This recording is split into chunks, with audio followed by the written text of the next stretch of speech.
लीजिए सुनिए बंकिम चंद्र चटर्जी के लिखे उपन्यास आनंद मठ के चौथे खंड के 6वें परिच्छेद को मेरी यानी समीर गोस्वामी की आवाज में। एडवर्डिस पक्का अंग्रेज था। नाके पर उसने अपने आदमी मुकर्रर कर दिए थे। शीघ्र ही उसके पास खबर पहुंची कि उस वैष्णवी ने लिंडले को घोड़े से नीचे गिरा दिया और आप घोड़ा दौड़ाए हुए न जाने किधर भाग गई। सुनते ही वो बोल उठा, अरे वो तो पूरी शैतान की खाला निकली। अभी खीमे उठाओ। अब तो चारों तरफ डेरे तंबुओं के खूंटों पर हथौड़े की चोट पड़ने लगी। मेघरचित अमरावती की तरह वो वस्त्र नगरी बात की बात में आंखों की ओट हो गई। सारा सामान गाड़ियों पर लादा गया। कुछ मनुष्य घोड़ों पर और कुछ पैदल चल पड़े। हिंदू, मुसलमान, मद्रासी और गोरे सिपाही कंधे पर बंदूक रखे जूते मचमचाते हुए कूच करने लगे। तोप खींचने वाली गाड़ियां घरघराती हुई जाने लगीं। इधर महेंद्र संतान सेना लिए हुए धीरे धीरे मेले की तरफ बढ़े आ रहे थे। उसी दिन तीसरे पहर उन्होंने दिन ढलते देख एक जगह डेरा डालना ही उचित समझा। वैष्णवों के पास डेरे तंबू तो होते नहीं, वे पेड़ों के नीचे टाट या कथरी बिछाकर सो रहते हैं। कभी थोड़ा सा हरी चरणामृत पीकर ही रात बिता देते हैं। यदि थोड़ी बहुत शुद्धा बाकी रहती है तो वो स्वप्न में वैष्णवी के अधरामृत पान करने से ही मिट जाती है। पास ही एक जगह ठहरने योग्य स्थान था। एक बड़ा भारी बगीचा था जिसमें आम, कटहल, बबूर, इमली के बहुत से पेड़ लगे हुए थे। महेंद्र ने आज्ञा दी, यहीं डेरा डालो। उसके पास ही एक टीला था जो बड़ा ऊबड़ खाबड़ था। महेंद्र ने एक बार सोचा कि उसी टीले पर डेरा डाला जाए। इसी से उन्होंने उस जगह को देखाने का विचार किया। यही विचार कर वे एक घोड़े पर सवार हो धीरे धीरे उस टीले पर चढ़ने लगे। कुछ ही दूर गए होंगे कि एक युवा वैष्णव सेना के बीच में आकर बोला, चलो चलो टीले पर चढ़ चलो। आसपास के लोग अचरज में आकर पूछ बैठे, क्यों, मामला क्या है?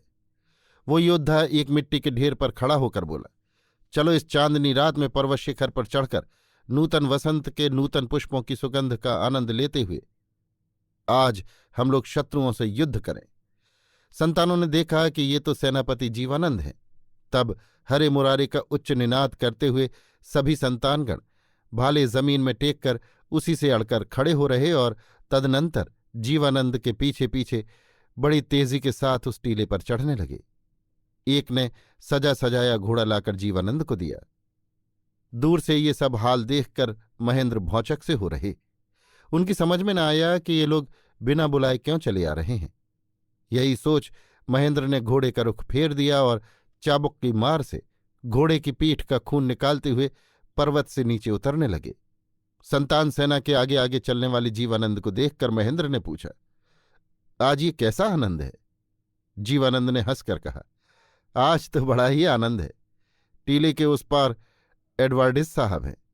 जो पहले ऊपर चढ़ जाएगा उसी की जीत होगी।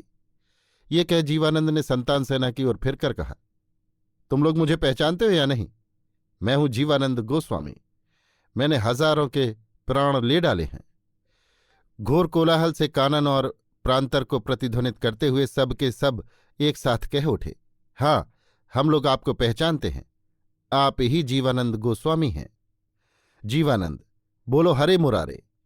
वो कानन प्रांतर एक बार सहस्त्र सहस्त्र कंठों की ध्वनि से गूंज उठा। सब के सब एक साथ हरे मुरारे कह उठे। जीवानंद, टीले के उस पार शत्रु मौजूद है। आज ही इस स्तूप शिखर पर खड़े होकर हम लोग इस नीलांबरी यामिनी के रहते रहते युद्ध करेंगे। जल्दी आओ, जो पहले शिखर पर चढ़ेगा वही जीतेगा। बोलो वंदे मातरम। इसके बाद ही कानन प्रांतर प्रतिध्वनित करता हुआ वंदे मातरम का गाना गूंज उठा। धीरे धीरे संतान सेना पर्वत शिखर पर चढ़ने लगी। पर उन लोगों ने एकाएक सभीत होकर देखा कि महेंद्र सिंह बड़ी जल्दी जल्दी नीचे उतरते हुए तुरही बजा रहे हैं। देखते ही देखते टीले के शिखर प्रदेश में तोपें लिए हुए अंग्रेजों की गोलंदाज पलटन आ पहुंची। ऐसा मालूम होने लगा मानो वो नीले आसमान पर चढ़ी जा रही है। वैष्णवी सेना ऊंचे स्वर से गा उठी, तुम्ही विद्या, तुम्ही भक्ति, तुम्ही हो मां सारी शक्ति, तुम ही प्राणी शरीरे। पर अंग्रेजों की तोपों की अरधाय में वो गीत ध्वनि मानो डूब गई। सैकड़ों संतान हताहत हो हथियार बंदूक लिए जमीन पर ढेर हो गए। फिर अररधाएं की आवाज दधीची की हड्डियों को मात करती, समुद्र की तरंगों को तुच्छ करती इंद्र के वज्रों की याद दिलाने लगी। जैसे किसान के हंसिए के सामने पके धान के पौधों के ढेर लग जाते हैं, वैसे ही संतान सेना खंड खंड होकर धराशायी होने लगी। जीवानंद और महेंद्र के सारे यत्न व्यर्थ होने लगे। पहाड़ से नीचे गिरने वाले पत्थर के ढींकों की तरह संतान सेना टीले से नीचे उतरने लगी। कौन किधर भागा जा रहा है, कोई ठिकाना नहीं। इसी समय सबका एक ही साथ संहार करने के लिए हुर्रे हुर्रे का हल्ला मचाती हुई गोरी पलटन नीचे उतर पड़ी। पर्वत से निकली हुई विशाल नदी के झरने की तरह न रुकने वाली अजेय ब्रिटिश सेना बड़े झपाटे के साथ संगीन ऊपर उठाए उस भागती हुई संतान सेना का पीछा करने लगी। जीवानंद सिर्फ एक बार महेंद्र से मिल सके। बोले, आओ हम लोग यहीं प्राण दे दें। महेंद्र ने कहा, मरने से ही यदि युद्ध में जय मिलती हो तो मैं जरूर प्राण दे देता, पर व्यर्थ प्राण गंवाना तो वीरों का काम नहीं है। जीवानंद, अच्छा, मैं व्यर्था ही प्राण दूंगा, लड़ाई में ही मरूंगा। तब पीछे मुड़कर जीवानंद ने बड़े जोर से ललकार कर कहा, कौन हरि नाम लेते हुए मरना चाहता है? जो चाहता हो वो मेरा साथ दे। बहुतेरे आगे बढ़ाए। जीवानंद ने कहा, ऐसे नहीं, ईश्वर को साक्षी कर शपथ करो कि देह में प्राण रहते पीछे पैर न देंगे। जो आगे बढ़े थे वे पीछे हट गए। जीवानंद ने कहा, कोई नहीं आता? अच्छा, तो मैं अकेला ही चलता हूं। जीवानंद ने घोड़े पर सवार हो बहुत दूर पीछे की ओर खड़े महेंद्र को पुकार कर कहा, भाई नवीनानंद से कहना कि मैं तो अब सदा के लिए संसार से विदा होता हूं, उनसे परलोक में ही मिलना होगा।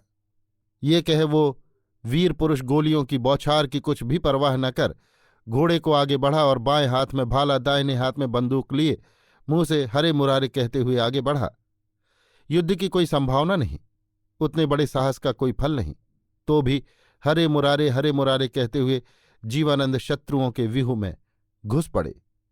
महेंद्र ने भागते हुए संतानों को पुकार कर कहा, देखो, एक बार तुम लोगों को लौटकर जीवानंद गोसाई को देखना चाहिए। तुम लोगों के पहुंच जाने से वो प्राण न देंगे। लौटकर कितने ही संतानों ने जीवानंद की अमानुषी कीर्ति देखी। पहले तो वे बड़े ही विस्मित हुए, इसके बाद कह उठे, क्या जीवानंद ही मरना जानता है? हम लोग क्या नहीं जानते? चलो हम सब ही जीवानंद के साथ साथ बैकुंठ चले चलें। ये बात सुन कितने ही संतान आगे बढ़े।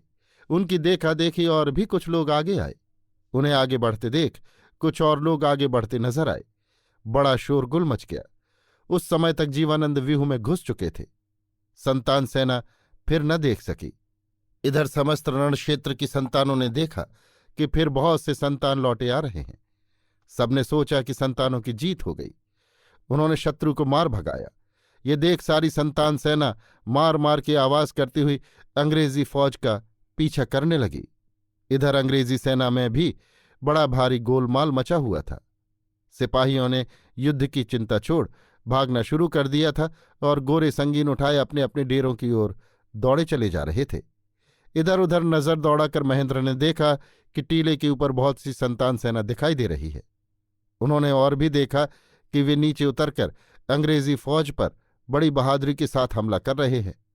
उसी समय उन्होंने संतानों को पुकार कर कहा, संतानगण देखो, शिखर पर प्रभु सत्यानंद गोस्वामी की ध्वजा फहराती हुई दिखाई दे रही है।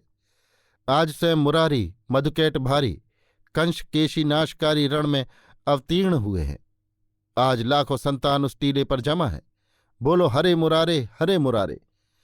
मुसलमानों को जहां पाओ मार गिराओ। आज 1,00,000 संतान टीले पर आकर जमा है। उस समय हरे मुरारी की भीषण ध्वनि से सारा कानन प्रांतर मथित होने लगा। सभी संतान मां भय का रव करते, ललित ताल पर अस्त्रों को झनकारते सब जीवों को विमोहित करने लगे। शाही पलटन पत्थर से टकराई हुई निर्झरणी की तरह ठोकर खाकर भौचक सी हो रही, डर गई और तितर बितर होने लगी। इसी समय 25 संतानों की सेना लिए हुए सत्यानंद ब्रह्मचारी शिखर से समुद्रपात की तरह ऊपर आ पड़े। बड़ी घनघोर लड़ाई हुई। जैसे दो बड़े बड़े पत्थरों के बीच पड़कर छोटी सी मक्खी पिस जाती है, वैसे ही दोनों संतान सेनाओं के बीच पड़कर राजकीय सेना मसल डाली गई। एक भी प्राणी जीता न बचा जो वॉरेन हेस्टिंगन के पास संवाद लेकर जाए। अभी आप सुन रहे थे बंकिम चंद्र चटर्जी के लिखे उपन्यास आनंद मठ के चौथे खंड के 6वें परिच्छेद को मेरी यानी समीर गोस्वामी की आवाज में।